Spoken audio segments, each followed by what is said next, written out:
प्रिय विद्यार्थियों, मैं doctor Sangeeta Nagarwal, government college Bandikui से। आज हम बीए थर्ड ईयर के सेकंड पेपर विश्व का इतिहास के महत्वपूर्ण विषय को लेके आए हैं और वह है फ्रांस की 1830 व 1848 की क्रांति। हम मेन उद्देश्य हमारा 1848 की क्रांति पर चर्चा करना है, लेकिन उसकी पृष्ठभूमि के रूप में हम 1830 की क्रांति की भी चर्चा करेंगे। तो देखिए, आप इससे पहले के वीडियो में हमने आपको नेपोलियन बोनापार्ट के बारे में बताया था। नेपोलियन बोनापार्ट के पतन के बाद हमने वियना समझौता या वियना सम्मेलन की भी बात की थी। तो वियना सम्मेलन के निर्णय के अनुसार फ्रांस में फिर से बूर्बो वंश के निरंकुश शासन की स्थापना कर दी गई और लुई 16वें के भाई लुई 18वें को फ्रांस के सिंहासन पर बैठाया गया। लुई इस तथ्य से सुपरिचित था कि क्रांति जनित नवीन प्रवृत्तियों, जिनकी जड़ें गहराई तक पहुंच चुकी थी, को नष्ट नहीं किया जा सकता। इसलिए उसने नवीन प्रवृत्तियों से समझौता करना ही उचित समझा। अतः उसने कट्टर राज सत्तावादी दल की सलाह पर अधिक ध्यान नहीं दिया। 1821 ईस्वी के बाद कट्टर राज सत्तावादी विलेल को फ्रांस का नया प्रधानमंत्री बनाया गया। उसने घोर प्रतिक्रियावादी नीति का अवलंबन किया। उसने निर्वाचन नियमों में ऐसा संशोधन कराया कि फरवरी-मार्च 1824 ईस्वी के चुनाव में उदारवादियों को केवल 17 स्थान प्राप्त हो सके। अब देखते हैं अपन 1830 की क्रांति। तो 15 सितंबर 1824 ईस्वी को लुई 18वें की मृत्यु के बाद उसका भाई काउंट आर्थुआ चार्ल्स दशम के नाम से गद्दी पर बैठा। उस समय उसकी आयु 67 वर्ष की थी और वह क्रांति का कट्टर विरोधी एवं राजा के देवी अधिकारों का प्रबल समर्थक था। सम्राट और संसद का सहयोग प्राप्त होने पर प्रधानमंत्री विलेल उत्साह के साथ प्रतिक्रियावादी नीति का अवलंबन करने लगा, क्योंकि उसको मौका मिल गया और उसको शासक का साथ भी मिल गया। तो उसने पूरी तरह से प्रतिक्रियावादी नीति का अवलंबन किया। इसके परिणाम स्वरूप फ्रांस में सम्राट तथा उसकी सरकार के विरुद्ध विरोध बढ़ता ही गया।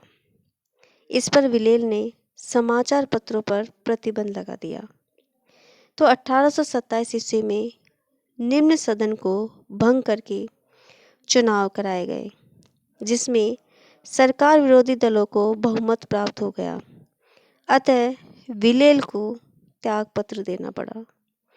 विलेल के बाद विकामटे डी मार्टिग्नेक ने नया मंत्रिमंडल बनाया।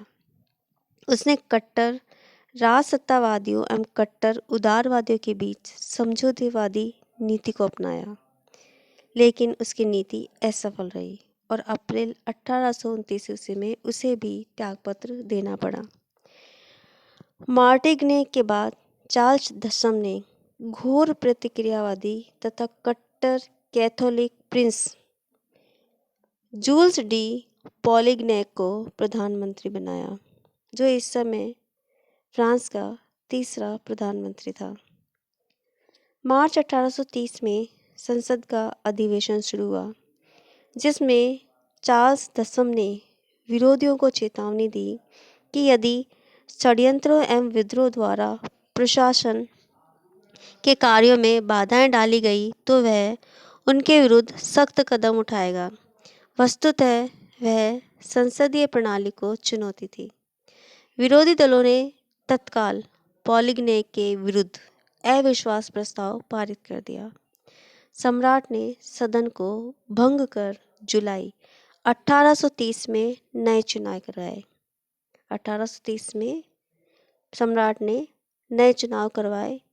परिणाम स्वरूप विरोधियों की संख्या 221 से बढ़कर 274 हो गई। अब विरोधियों का प्रभाव नष्ट करने के लिए 25 जुलाई 1830 को चार्ल्स दसम ने 4 अध्यादेश जारी किए। ये 4 अध्यादेश थे: समाचार पत्रों की स्वतंत्रता को समाप्त करना, दूसरा, नवनिर्वाचित सदन को भंग करना, तीसरा, निर्वाचन कानून में ऐसा संशोधन करना कि लगभग 75% व्यक्ति मताधिकार से वंचित हो जाएं, और चौथा, नए कानून के अंतर्गत सितंबर में चुनाव कराने की घोषणा करना। इन अध्यादेशों से जन असंतोष अपनी चरम सीमा पर पहुंच गया। सभी राजनीतिक दलों ने अपने आपसी मतभेदों को भुलाकर संगठित रूप से सम्राट की निरंकुशता का विरोध करने का निश्चय किया। सड़कों पर भीड़ जमा होने लगी और 26 जुलाई 1830 की रात भर पेरिस नगर क्रांति के नारों और स्वाधीनता की जय जयकार से गूंजता रहा। संपूर्ण फ्रांस में विद्रोह की आग भड़क उठी। 27 जुलाई को चार्ल्स दशम के सैनिकों एवं क्रांतिकारियों में सशस्त्र संघर्ष शुरू हो गया। ऐसी स्थिति में 30 जुलाई को चार्ल्स दशम पॉलिग्ने को पदच्युत करने तथा अध्यादेश को वापस लेने के लिए तैयार हो गया, लेकिन अब तक बहुत देर हो चुकी थी। तो 31 जुलाई को चार्ल्स ने अपने पौत्र ड्यूक ऑफ बोर्दो के पक्ष में सिंहासन त्याग दिया और खुद इंग्लैंड भाग गया। लेकिन आंदोलनकारियों को ड्यूक ऑफ बोर्दो स्वीकार नहीं था। वे आर्लिया के ड्यूक लुई फिलिप को शासक बनाना चाहते थे। अंत में सभी पक्षों ने लुई फिलिप को शासक बनाना स्वीकार कर लिया। 31 जुलाई 1830 ईस्वी को सदन के सदस्यों ने फ्रांस की जनता की ओर से लुई फिलिप को शासन के सभी अधिकार सौंपने का निर्णय किया तथा 7 अगस्त को सदन ने उसे विधिवत फ्रांसीसी जनता का राजा घोषित किया। इस प्रकार फ्रांस में बूर्बो वंश की सत्ता समाप्त हो गई और उसके स्थान पर आर्लिया वंश को प्रतिष्ठित किया गया। देखिए, जो फ्रांस में प्रथम क्रांति हुई थी वो लुई 16वें के टाइम हुई और सेकंड क्रांति 1830 की 1830 की क्रांति चार्ल्स दसम के टाइम हुई और दोनों ही सम्राट बूर्बो वंश के थे। अब इसके बाद ये 1830 की क्रांति एक तरह से पृष्ठभूमि थी 1848 की फ्रांस की क्रांति की। तो अब हम आगे चर्चा करेंगे 1848 की क्रांति जो आर्लिया वंश के शासक लुई फिलिप के समय हुई। लेकिन इस क्रांति के वजह क्या थी या शासक की क्या नीतियाँ थी कि जिसकी वजह से पुनः 1830 की क्रांति के बाद फ्रांस में फिर से 1848 की क्रांति हो गई। तो देखिए, 1830 की क्रांति के परिणाम स्वरूप लुई फिलिप फ्रांस का शासक बना था जो आर्लिया वंश का था। उस समय उसकी आयु 57 वर्ष की थी। वो एक वैधानिक शासक की स्थिति एवं उसकी मर्यादाओं को अच्छे से जानता था।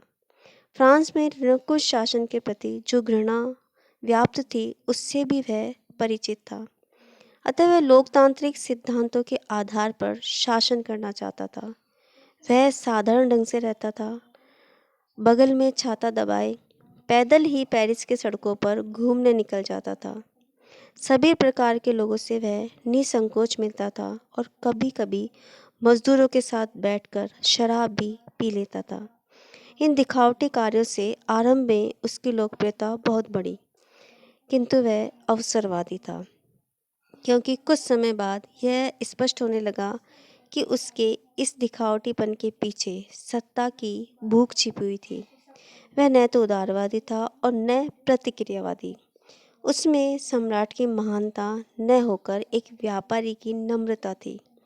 उसने अपने शासनकाल में सभी पक्षों को संतुष्ट करने का प्रयास किया, लेकिन फिर भी उसकी कुछ कठिनाइयाँ और गृह तथा विदेश नीति की दुर्बलताएं अंत में उसके पतन और 1848 की क्रांति के कारण बन गई। तो हम चर्चा करेंगे उसकी एक एक नीतियों की या उसकी कठिनाइयों की। तो सबसे पहले हम चर्चा करते हैं लुई फिलिप की कठिनाइयों की। लुई फिलिप की स्थिति प्रारंभ से बहुत नाजुक थी। संवैधानिक दृष्टि से उसके अधिकार कमजोर थे, क्योंकि उसका निर्वाचन जनता के द्वारा नहीं था, बल्कि निम्न सदन द्वारा हुआ था, जिसके 430 सदस्यों में से 219 ने ही उसके पक्ष में मत दिया था। उसे राजा बनने के प्रश्न पर जनता से कोई राय नहीं ली गई थी। निम्न सदन द्वारा राजा चुनने का अधिकार भी संदिग्ध था, क्योंकि चार्ल्स दशम ने निम्न सदन को भंग कर दिया था। इसके अतिरिक्त अनेक राजनीतिक दल उसके विरोधी थे। जो लोग चार्ल्स दशम के पौत्र ड्यूक ऑफ बोर्दो को राजा बनाना चाहते थे, वे भी उसके विरोधी थे। गणतंत्रवादी तो उसके प्रबल विरोधी थे, जिनका फ्रांस के व्यावसायिक नगरों के मजदूरों पर काफ़ी प्रभाव था। प्रारंभ में लाफायेत के समझाने बुझाने पर उन्होंने राजतंत्र स्वीकार कर लिया था, किंतु आगे चलकर वे लुई फिलिप के विरोधी हो गए। लुई फिलिप ने फ्रांस को धर्मनिरपेक्ष राज्य बनाना स्वीकार कर लिया था तथा कैथोलिक धर्म को राजाश्रय नहीं दिया, जिससे कैथोलिक भी उससे नाराज हो गए। फ्रांस में केवल संविधानवादी उसके समर्थक थे। निम्न सदन ने लुई फिलिप को शासक बनाने से पूर्व देश के लिए एक संविधान बनाया था। लुई फिलिप ने उस संविधान को स्वीकार कर उसी के अनुसार कार्य करने की शपथ ली थी। अतः संविधानवादियों की उसके प्रति सहानुभूति स्वाभाविक ही थी। संविधानवादियों को छोड़कर सभी राजनीतिक दल लुई फिलिप की नीति से अत्यधिक क्रुद्ध थे। अब देखिए, हम चर्चा करते हैं लुई फिलिप की मध्यम मार्गी नीति की। अभी तक हमने लुई फिलिप की कठिनाइयों की चर्चा की थी, अब हम उसकी नीतियों की चर्चा करते हैं और सबसे पहले हम बताते हैं उसकी मध्यम मार्ग की नीति के बारे में। तो लुई फिलिप ने जब शासन कार्य आरंभ किया, उस समय उसके समर्थकों में दो विचारधाराओं के लोग थे। एक तो प्रगतिवादी थे, जो क्रांति के पश्चात कुछ और सुधार करने तथा उग्र विदेश नीति अपनाने के समर्थक थे। इसके विरुद्ध रूढ़िवादी थे, जिसका विश्वास था कि क्रांति के पश्चात स्थापित वैधानिक व्यवस्था में सुधार करना आवश्यक नहीं है। तो दो दल हो गए, एक प्रगतिवादी और दूसरा रूढ़िवादी।